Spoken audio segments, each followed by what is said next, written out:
নমস্কার, প্রিয়বন্ধু মিডিয়ায় আপনাদের স্বাগত এবং আপনারা দেখছেন প্রিয়বন্ধু বাংলা, সত্যের সন্ধানে সর্বদা আমি শুদ্ধশীল। বন্ধুরা, গতকাল সন্দেশখালীর ঘটনা কি চালে বড় ভুল হয়ে গেল, এই চর্চাটাই এখন কিন্তু শাসক দলের অভ্যন্তরে শুরু হয়ে গেছে। গতকাল ঘটনা ঘটার পর একটা প্রাথমিক উল্লাস লক্ষ্য করা যাচ্ছিল শাসক দলের মধ্যে, এবং তারা তাদের যারা ওই কি বলবো সো কল্ড বকর বকর করা লোক আছে তাদেরকে ময়দানে নামিয়ে দিয়েছিল।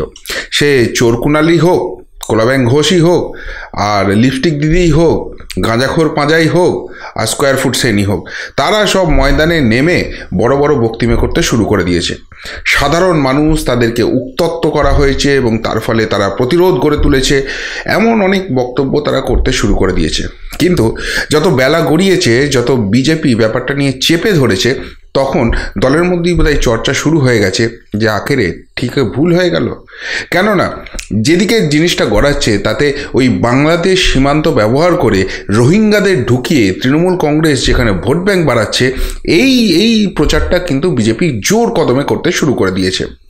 এবং সেখানে সাধারণ মানুষের পারসেপশনও কিন্তু সেই একই দিকে বলছে। কিন্তু এই তো গেল শাসক দলের ভেতরের কথা, কিন্তু সব থেকে বড় প্রবলেমে পড়ে গেল বাণিজ্য পরিবার। এই প্রশ্নটা কিন্তু আরও জোরদার করে উঠতে শুরু করেছে। কেননা ইডি যে এই ব্যাপারটা খুব সিরিয়াসলি নিতে চলেছে, এবং শুধুমাত্র ইডি নয়, ইডি, কেন্দ্রীয় বাহিনী, স্বরাষ্ট্রমন্ত্রক, আদালত, এই যে চতুষ্কোণ কিন্তু ক্রমশ ঘিরতে চলেছে। ফলে আগামী দিন এই বাণিজ্য পরিবারের জন্য রীতিমতো চাপের হতে চলেছে। কেন বলছি, এক এক করে আমি পয়েন্টগুলো আপনাদের সামনে তুলে ধরছি, তারপর আপনারাই জানাবেন যে এখানে কোথাও কিছু আমি মিস করলাম কিনা। প্রথমেই কেন্দ্রীয় বাহিনীর নিরাপত্তা। দেখুন, এটা যে একটা মডেল হতে চলেছে এবং এখানে যে প্রশাসন তথা শাসক দলের অঙ্গুলি হেলন আছে তা কিন্তু স্পষ্ট হয়ে গিয়েছিল। কেননা একই মডেলে সন্দেশখালীর পাশাপাশি বনগাঁতেও যখন শঙ্কর আড্ডর বাড়ি থেকে শঙ্কর আড্ডকে ঘাড় ধরে তুলে নিয়ে যাচ্ছে ইডি, তখনও কিন্তু সেই সেম জিনিস ইমপ্লিমেন্ট করা হয়েছে। এবং এই যে ছকটা, এটা অন্য কেউ নয়, খোদ এই রাজ্যের মুখ্যমন্ত্রী, তৃণমূল নেত্রী, তিনিই কিন্তু সামনে নিয়ে এসেছিলেন যে কেন্দ্রীয় বাহিনীর জওয়ান দেখলেই তাদের সামনে মহিলাদের এগিয়ে দাও, মহিলা দিয়ে ঘেরাও করো এবং তারপর তাদের দিকে বঁটি, ঝাঁটা, লাঠি যা পারো তাই নিয়ে তেড়ে যাও। এই যে ব্যাপারটা, এই যে মারকাটারি ব্যাপারটা, এইটা কিন্তু স্বয়ং তৃণমূল নেত্রীর মুখ থেকে বেরিয়েছে। এখন সেই মডেলটাই কিন্তু দেখা গেল এখানে সন্দেশখালীতে, দেখা গেল বনগাঁতে, এবং দুটো জায়গাতেই পুলিশ কার্যত একদম চুপচাপ ঘরে বসে থাকার মতো জায়গায় রইল। এবং সেখানে পুলিশের এই অবস্থানটা, এটা কিন্তু শাসক দলের ইনভলভমেন্ট আরও প্রগাঢ় করে দিচ্ছে। এখন এই জায়গায় আগামী দিনে রাজ্যের যেখানেই সার্চ অপারেশন করতে যাক ইডি বা সিবিআই বা এনআইএ, তারা কিন্তু আরও বেশি সংখ্যক কেন্দ্রীয় বাহিনীর জওয়ান নিয়ে যাবে এবং সেই জায়গায় শুধুমাত্র সিআরপিএফও নয়, সিআইএসএফও সেখানে যোগ দিতে পারে। এমনকি কোথাও দরকারও হলে সেখানে মিলিটারিও কিন্তু নামিয়ে দেওয়া হতে পারে। কেননা শাসক দলই স্বীকার করে নিচ্ছে যে রাজ্যের বেশ কিছু জায়গা রয়েছে যেগুলো সঠিক আইন ব্যবস্থা এখনও সেখানে নেই, সেগুলো উপদ্রুত অঞ্চল, এবং সেখানে এই ধরনের ঘটনা ঘটতে পারে। এখন সরকারি কাজ, সেই কাজ করতে গিয়ে যদি বাধাপ্রাপ্ত হয়, সেখানে প্রাণহানির আশঙ্কা হয়, ফলে আগামী দিনে পশ্চিমবঙ্গে কিন্তু সেনা অভিযানের মতো বড় পদক্ষেপও হয়ে যেতে পারে। এবং এই জায়গাটায় যারা আজকে বাধা দিল বা বাধা দেওয়ার চেষ্টা করলো, আগামী দিনে যদি এর সামান্যতম দেখা যায়, এটা কিন্তু আদালত অবমাননার একটা জায়গা চলে আসছে। তার ফলে কোর্টেরই বোধহয় অর্ডার থাকবে যে পিটিয়ে ঠান্ডা করে দাও। যারা এরকম করতে আসবে, যারা এরকম সরকারি কাজে বাধা দিতে আসবে, তাদের কিন্তু আর রেহাই নেই। সুতরাং সেই জায়গায় কেন্দ্রীয় বাহিনীর নিরাপত্তা কিন্তু আরও প্রগাঢ় হবে এবং যত সংখ্যক কেন্দ্রীয় বাহিনী আসবে, সেখানে কিন্তু এই গুন্ডামি করার, এই মস্তানি করার, এই অসভ্যতা করার জায়গাটা কিন্তু ক্রমশ কমে যাবে। আপনারা জানেন যে রাজারহাটে যেখানে এই কেন্দ্রীয় বাহিনীর জওয়ানরা থাকে বা যেখানে সিজিও কমপ্লেক্স, সেই সব জায়গায় কিন্তু নিরাপত্তা আরও টাইট করা হয়েছে এবং আগামী দিনে কিন্তু আরও আঁটঘাট বেঁধে আরও বাহিনী নিয়েই কিন্তু এই সার্চ অপারেশন হবে। ফলে আগামী দিনে এরকম ছ্যাঁচড়ামি করতে এলে তার পাল্টা প্রত্যুত্তরের জন্য কিন্তু তৈরি থাকতে হবে। এবং ওই ডান্ডার বাড়ি যদি একবার পড়ে, তাহলে যে ঠান্ডাটা কোন জায়গায় লাগবে সে আর নতুন করে বলার জায়গা নেই। এই তো গেল কেন্দ্রীয় বাহিনীর নিরাপত্তা। এরপর যেটা 2 নম্বর সব থেকে বড় বাঁশটা শাসক দল খেয়ে গেল, সেটা হচ্ছে এবার যদি কোনো তোলাবাজ নেতাকে জেরা করার দরকার হয়, আর এই রাজ্যে নয়, সোজা দিল্লি চলো। সোজা দিল্লিতে গিয়ে জেরা করতে হবে, সেই রকমই পরিস্থিতি তৈরি হয়ে যাচ্ছে। কেননা এখানে জেরা করতে গেলেই নিরাপত্তার যে ব্যাপারটা রয়েছে, প্রাণহানির যে আশঙ্কাটা রয়েছে, এবং এই রাজ্যটা যে একটা জঙ্গল রাজ, এখানকার আইন শৃঙ্খলা পরিস্থিতি বলে কোনো কিছু নেই, সমস্তটা বিগড়ে রেখে দেওয়া হয়েছে। এবং সেখানে প্রশাসনের অঙ্গুলি হেলনেই পুলিশ চুপ করে বসে থাকে, উল্টে ইডির বিরুদ্ধে এফআইআর করে। সুতরাং এরকম পরিস্থিতিতে আর এই জায়গাটা জেরা করার জন্য সেফ নয়। জেরা করতে হবে এমন একটা জায়গায় যার সঙ্গে এই রাজ্যের কোনো সম্পর্ক নেই, বাইরের রাজ্যে গিয়ে জেরা করতে হবে। আর সেইখানেই সব থেকে বড় সাড়ে সর্বনাশটা, কেননা এই রাজ্যে জেরা হলে দেখুন গ্রেপ্তারি হবে, এরা যে চোর, ফেরেববাজ, চিটিংবাজ, এর সঙ্গে তো কোনো রকম আর কোনো আপোষ নেই। এই জায়গাটা সকলের মধ্যেই প্রতিষ্ঠিত হয়ে গেছে। ফলে জেরা করতে গেলে এরা একদিন অ্যারেস্ট হবেই।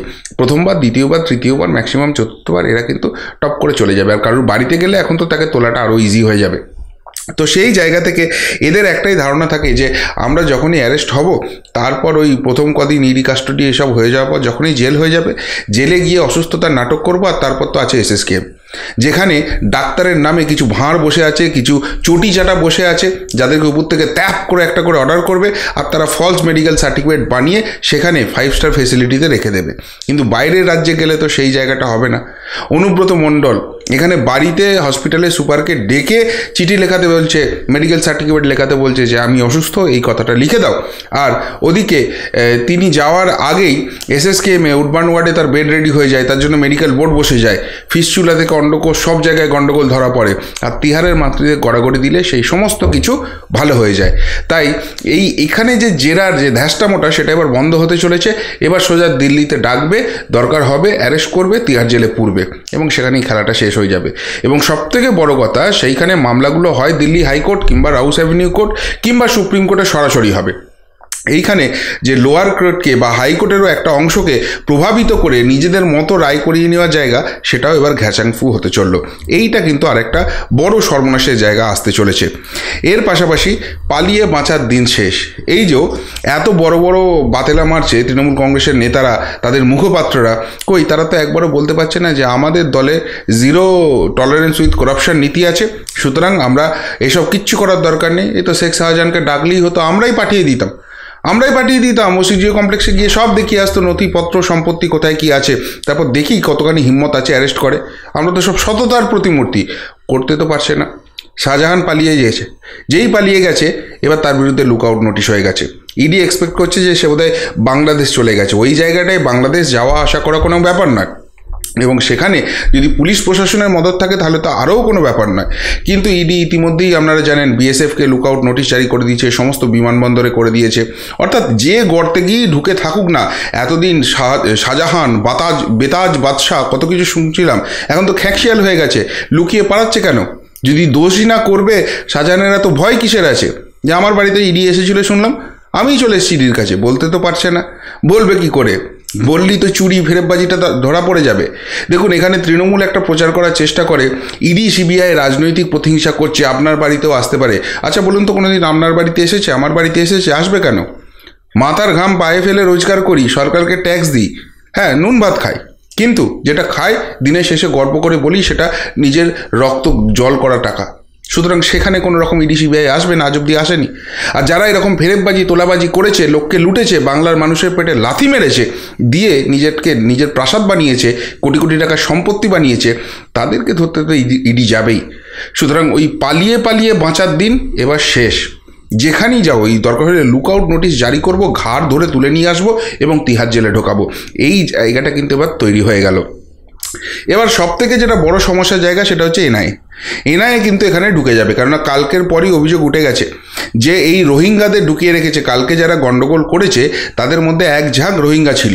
ওই একটা ভাটাংশু না কে আছে না তৃণমূলের, ওই মালটা আবার বলছিল যে এখানে সাধারণ মানুষ খেপে গেছে, সাধারণ মানুষকে গিয়ে উত্ত্যক্ত করেছে, বলছে তৃণমূল করেছে। মাথায় কি তৃণমূল লেখা আছে? হ্যাঁ ঠিক বলেছে, মাথায় তৃণমূল লেখা নেই, মাথায় রোহিঙ্গা লেখা আছে। ওর মধ্যে যে রোহিঙ্গা ছিল এবং ওটা যে পূর্ব পরিকল্পিত, নাহলে অত অল্প সময়ের মধ্যে ওইভাবে সংঘবদ্ধভাবে নিয়ে আসা সম্ভব ছিল না।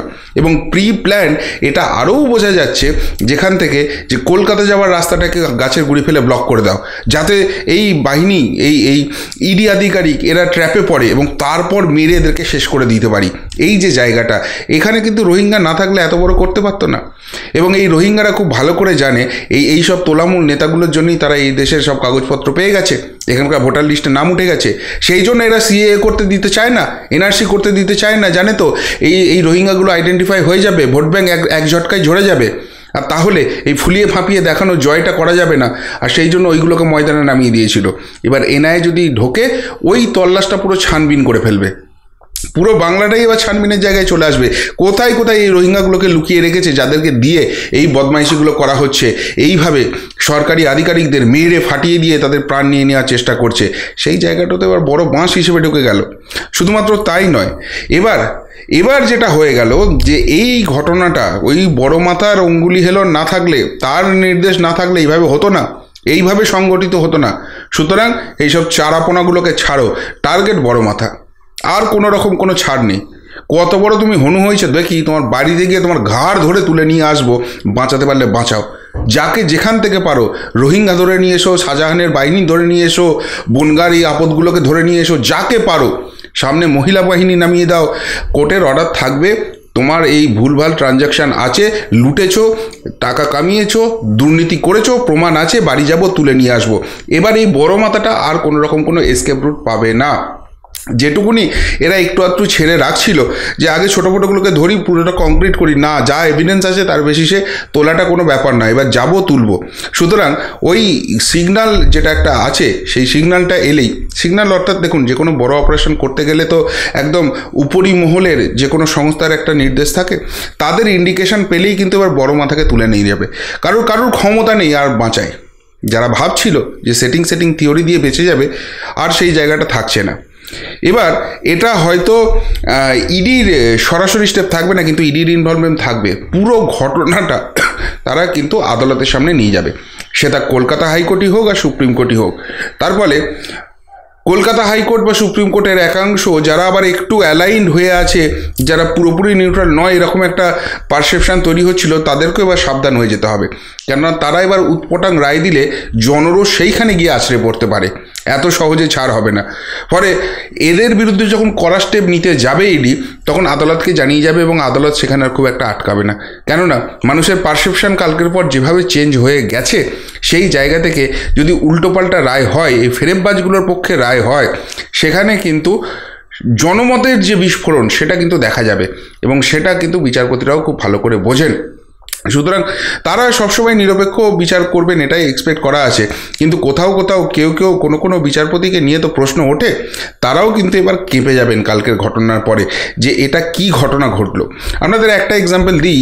এক বিচারপতি কিছুদিন আগে রায় দিয়েছিল, তাকে গিয়ে এক মহিলা আবেদন করেছিল যে যখন এরকম কোনো রকম ইডি জেরা হবে, তখন যেন সংবাদপত্রে বা কোনোভাবে তার নামটা না আসে, তার ছবিটা না আসে, তার মানহানি হচ্ছে। সেই বিচারপতি আরও 5 ধাপ এগিয়ে, কী যে তার ছিল সেখানে ব্যাপার, তার কোন কালো স্পটটা ধরে টোকা দিয়েছিল, সে বলে দিল ইডি সার্চ অপারেশন করতে গেলে তার লাইভ স্ট্রিমিং করা যাবে না, কেউ লাইভ টেলিকাস্ট করতে পারবে না, কিছুই নয়। এবার তারপরে এত বড় ঘটনা ঘটে গেল।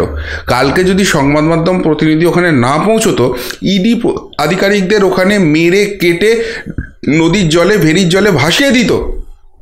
শুধুমাত্র সংবাদ মাধ্যমের প্রতিনিধি ছিল, হ্যাঁ তারাও মার খেয়েছে, কিন্তু এই ব্যাপারটা গোটা বাংলায় টেলিকাস্ট হয়ে গেছে, সবার কাছে ভিডিও এসে গেছে। তার ফলে মারধরের উপর দিয়ে, মাথা ফাটানোর উপর দিয়ে ব্যাপারটা হয়ে গেছে।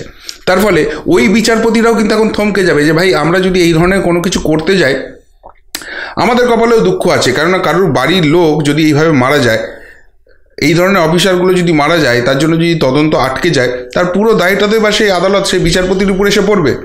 সুতরাং ইডি যখনই এগুলো আদালতে মেনশন করবে, আদালতও কিন্তু আবার কড়া স্টেপ নিতে বাধ্য হবে। ফলে সব মিলিয়ে কালকের ঘটনা, ওই প্রাথমিক উল্লাস কার্যত শুকিয়ে গেছে, এবং ভেতরে আলোচনা শুরু হয়ে গেছে যে এটা বুমেরাং হয়ে গেল। আগামী দিনে আরও বড় সর্বনাশ হতে চলেছে। এখন সত্যিই ইডি সেই কড়া পদক্ষেপ দেখাতে পারে কিনা দেখা যাক। তবে ইডি কিন্তু ইঙ্গিত দিচ্ছে তারা ছড়নেওয়ালা নয়। কেননা এত সব হওয়ার পরেও কিন্তু শঙ্কর আড্ডকে কালকে ঘাট ধরে তুলে নিয়ে গেছে। যারা ভাবছেন যে বড্ড ছোট মাছ, না, ছোট মাছ নয়, অনেক কিছু বেরোবে। দেখুন, ইডি এই যে 14 দিনের হেফাজত চেয়েছে, তারপর অনেক কিছু সেখান থেকে বেরোবে। ফলে ইডির এবার যে আগ্রাসনের জায়গাটা থাকবে, সেটাতে এবার মাথা চুলকোতে শুরু করে দিয়েছে বাড়ুজ্যেরা। বড় ভুল করে ফেলেছে, কিন্তু এবার আর বাঁচা শক্ত থাকছে। এমনটাই কিন্তু যারা ইডি কভার করেন সেই সাংবাদিক বন্ধুদের সঙ্গে কথা বলে বুঝতে পারছি। তবে সামগ্রিক ব্যাপারটা নিয়ে আপনারা কি বলবেন? উত্তরটা অবশ্যই কমেন্ট বক্সে কমেন্ট করে জানাবেন। এখনকার মতো এখানেই শেষ করলাম, ফেরত আসছি নতুন প্রতিবেদন নিয়ে খুব তাড়াতাড়ি। ভালো থাকবেন, সাথে থাকবেন, পাশে থাকবেন। নমস্কার।